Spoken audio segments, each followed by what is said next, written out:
Hi friends, welcome back to my channel. Friends, ಇವತ್ತಿನ ವಿಡಿಯೋದಲ್ಲಿ ಸತ್ತ ನಂತರ ಆತ್ಮ ಏನಾಗುತ್ತದೆ ಅನ್ನೋದರ ಬಗ್ಗೆ ತಿಳಿದುಕೊಳ್ಳೋಣ ಬನ್ನಿ. ಗರುಡ ಪುರಾಣವು ಹಿಂದೂ ಧರ್ಮದ 18 ಮಹಾಪುರಾಣಗಳಲ್ಲಿ ಒಂದು. ಇದನ್ನು ಪ್ರೇತಕಲ್ಪ ಎಂದು ಕರೆಯಲಾಗುತ್ತದೆ. ಮನುಷ್ಯನ ಸಾವು, ಸಾವಿನ ನಂತರ ಆತ್ಮದ ಪಯಣ, ಪಾಪ ಪುಣ್ಯಗಳ ಫಲ ಹಾಗೂ ಮರುಜನ್ಮದ ಬಗ್ಗೆ ಈ ಪುರಾಣವು ಅತ್ಯಂತ ವಿಸ್ತಾರವಾಗಿ ಮತ್ತು ರೋಚಕವಾಗಿ ವಿವರಿಸುತ್ತದೆ. ಗರುಡ ಪುರಾಣದ ಪ್ರಕಾರ ಮನುಷ್ಯ ಮರಣ ಹೊಂದಿದ ನಂತರ ಆತ್ಮವು ಅನುಭವಿಸುವ ಹಂತಗಳ ಸಂಪೂರ್ಣ ವಿವರಣೆ ಇಲ್ಲಿದೆ. 1. ಮರಣದ ಪೂರ್ವದ ಕ್ಷಣಗಳು. ಮನುಷ್ಯನ ಅಂತ್ಯಕಾಲ ಹತ್ತಿರ ಬಂದಾಗ ಅವನಿಗೆ ದಿವ್ಯ ದೃಷ್ಟಿ ಪ್ರಾಪ್ತವಾಗುತ್ತದೆ ಎನ್ನಲಾಗುತ್ತದೆ. ಅವನಿಗೆ ಇಡೀ ಜಗತ್ತು ಒಂದೇ ರೂಪದಲ್ಲಿ ಕಾಣಿಸತೊಡಗುತ್ತದೆ. ಮಾತು ನಿಂತು ಹೋಗುತ್ತದೆ ಮತ್ತು ಇಂದ್ರಿಯಗಳು ಜಡವಾಗುತ್ತವೆ.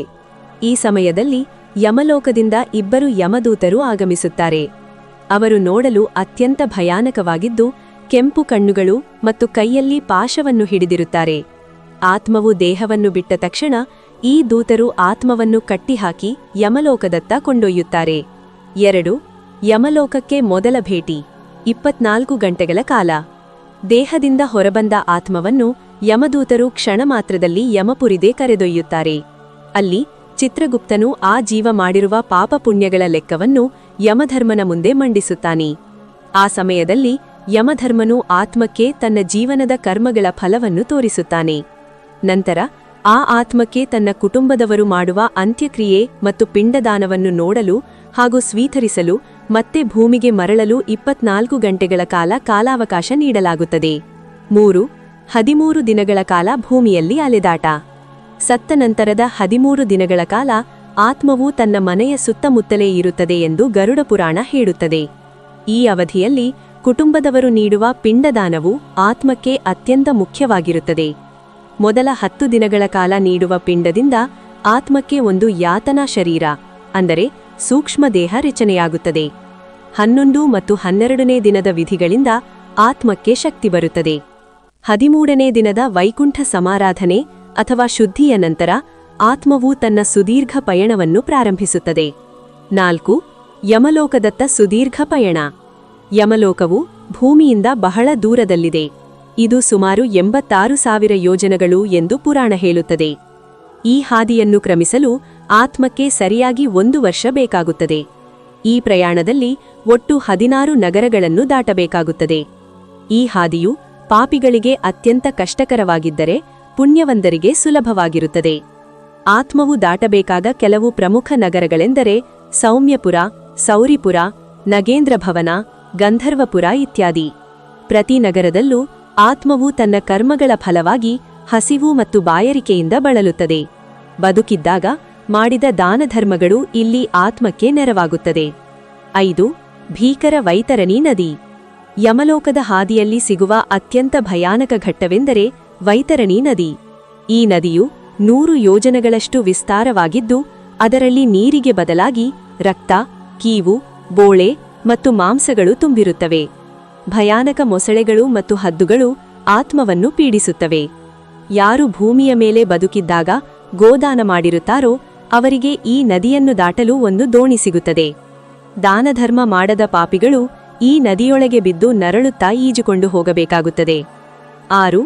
ಯಮಧರ್ಮನ ದರ್ಬಾರ್ ಮತ್ತು ಅಂತಿಮ ತೀರ್ಪು. 1 ವರ್ಷದ ಕಠಿಣ ಪ್ರಯಾಣದ ನಂತರ ಆತ್ಮವು ಕೊನೆಗೂ ಯಮಪುರಿಯನ್ನು ತಲುಪುತ್ತದೆ. ಅಲ್ಲಿ ಯಮಧರ್ಮನು ಧರ್ಮರಾಜನಾಗಿ ಸಿಂಹಾಸನದ ಮೇಲೆ ಕುಳಿತಿರುತ್ತಾನೆ. ಚಿತ್ರಗುಪ್ತನು ಮೃತನ ಜೀವನದ ಸಂಪೂರ್ಣ ವರದಿಯನ್ನು ಓದುತ್ತಾನೆ. ಪುಣ್ಯವಂತರಿಗೆ, ಯಾರು ಸತ್ಯ, ಧರ್ಮ ಮತ್ತು ಪರೋಪಕಾರದ ಹಾದಿಯಲ್ಲಿ ನಡೆದಿರುತ್ತಾರೋ ಅವರಿಗೆ ಸ್ವರ್ಗಲೋಕಕ್ಕೆ ಹೋಗಲು ಅನುಮತಿ ಸಿಗುತ್ತದೆ. ಅಲ್ಲಿ ಅವರು ದೇವತೆಗಳಂತೆ ಸುಖವನ್ನು ಅನುಭವಿಸುತ್ತಾರೆ. ಪಾಪಿಗಳಿಗೆ ಕೊಲೆ, ದ್ರೋಹ, ಸುಳ್ಳು ಮತ್ತು ಪರಹಿಂಸೆ ಮಾಡಿದವರಿಗೆ ವಿವಿಧ ರೀತಿಯ ನರಕಗಳಿಗೆ ತಳ್ಳಲಾಗುತ್ತದೆ. ಗರುಡ ಪುರಾಣದಲ್ಲಿ 84 ಲಕ್ಷ ನರಕಗಳ ಬಗ್ಗೆ ಉಲ್ಲೇಖವಿದೆ. ಅದರಲ್ಲಿ 28 ಪ್ರಮುಖ ನರಕಗಳಿವೆ. ಅಲ್ಲಿ ಆತ್ಮವು ತಾನು ಮಾಡಿದ ಪ್ರತಿಯೊಂದು ಪಾಪಕ್ಕೂ ತಕ್ಕ ಶಿಕ್ಷೆಯನ್ನು ಅನುಭವಿಸುತ್ತದೆ. 7. ಮರುಜನ್ಮದ ಪ್ರಕ್ರಿಯೆ. ಸ್ವರ್ಗದ ಸುಖ ಅಥವಾ ನರಕದ ಶಿಕ್ಷೆಯನ್ನು ಅನುಭವಿಸಿದ ನಂತರ ಆತ್ಮವು ತನ್ನ ಕರ್ಮಗಳ ಶೇಷವನ್ನು ಕಳೆಯಲು ಮತ್ತೆ ಭೂಮಿಯ ಮೇಲೆ ಜನ್ಮ ಪಡೆಯಬೇಕು. ಪುನರಪಿ ಜನನಂ ಪುನರಪಿ ಮರಣಂ ಎಂಬಂತೆ ಆತ್ಮವು 84 ಲಕ್ಷ ಜೀವರಾಶಿಗಳಲ್ಲಿ ಕ್ರಿಮಿ, ಕೀಟ ಪಕ್ಷಿ ಪ್ರಾಣಿಯಾಗಿ ಅಲೆದಾಡಿ ಕಡೆಗೆ ಅದು ತನ್ನ ಪುಣ್ಯದ ಫಲವಾಗಿ ಮನುಷ್ಯ ಜನ್ಮವನ್ನು ಪಡೆಯುತ್ತದೆ. ಯಾವ ರೀತಿಯ ದೇಹ ಮತ್ತು ಜೀವನ ಸಿಗುತ್ತದೆ ಎಂಬುದು ಈ ಹಿಂದಿನ ಜನ್ಮದ ಕರ್ಮಗಳ ಮೇಲೆ ನಿರ್ಧಾರವಾಗುತ್ತದೆ. 8. ಮೋಕ್ಷ ಅಂತಿಮ ಗುರಿ. ಯಾರು ಜ್ಞಾನೋದಯ ಪಡೆದು ಪರಮಾತ್ಮನ ಭಕ್ತಿಯಲ್ಲಿ ಲೀನರಾಗುತ್ತಾರೋ ಅವರಿಗೆ ಈ ಜನನ ಮರಣದ ಚಕ್ರದಿಂದ ಬಿಡುಗಡೆ ಸಿಗುತ್ತದೆ. ಇದನ್ನೇ ಮೋಕ್ಷ ಎನ್ನಲಾಗುತ್ತದೆ. ಮೋಕ್ಷ ಪಡೆದ ಆತ್ಮವು ಮತ್ತೆ ಭೂಮಿಗೆ ಬರುವುದಿಲ್ಲ, ಅದು ಪರಮಾತ್ಮನಲ್ಲಿ ಶಾಶ್ವತವಾಗಿ ಲೀನವಾಗುತ್ತದೆ. ತೀರ್ಮಾನ: ಗರುಡ ಪುರಾಣದ ಸಾರಾಂಶವೇನೆಂದರೆ, ಮನುಷ್ಯ ಸಾಯುವಾಗ ತನ್ನೊಂದಿಗೆ ಏನನ್ನೂ ಒಯ್ಯುವುದಿಲ್ಲ, ಕೇವಲ ತಾನು ಮಾಡಿದ ಕರ್ಮಗಳನ್ನು ಮಾತ್ರ ಒಯ್ಯುತ್ತಾನೆ. ನಾವು ಮಾಡುವ ಪ್ರತಿಯೊಂದು ಒಳ್ಳೆಯ ಕೆಲಸವೂ ಸಾವಿನ ನಂತರದ ಹಾದಿಯಲ್ಲಿ ದೀಪದಂತೆ ನಮಗೆ ಬೆಳಕು ನೀಡುತ್ತದೆ.